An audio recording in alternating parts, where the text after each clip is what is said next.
Ош Баткен мергенчилер жана балыкчылар бириккен коому жыйын өткөрүштү. Анда негизги максат Баткен районунун өзүнчө мергенчилер жана балыкчылар коомун түзүү болду. Буга чейин алар биргеликте иш алып барган. Эми алар өзүнчө бөлүнүп иш алып барууну каалашат. Жыйындын катышуучулары бир добуш менен колдоп беришти.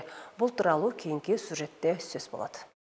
Кылган аңчылыгы мыйзамдуу туура болушуга анан ошолорго жеңилдик болушуга аракет кылып атабыз.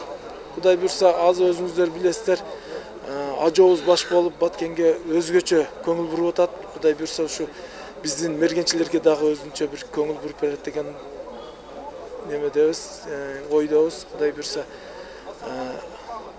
Баткендин мергенчилерини, Баткендин ушул жаратылышыны мергенчилер десе бизде туура эмес түшүнүктөр болот. Бул туура эмес түшүнүк болбош керек.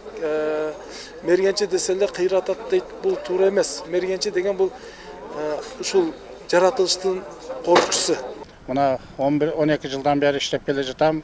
Азыркы биздин бүгүнкү жыйыныбыздын мазмуну негизинен основной Баткен шаарынан, Баткен районунан демилгелүү топтордун чыгып, бизге кайрылуу жасап, ушу кайрылууда Баткен облусуну Ош облустан бөлүп алуу максатында ушуну сунушту киргизиптир. Азыр ошого мергенчилерди чогултуп, ошо жыйында чечилет.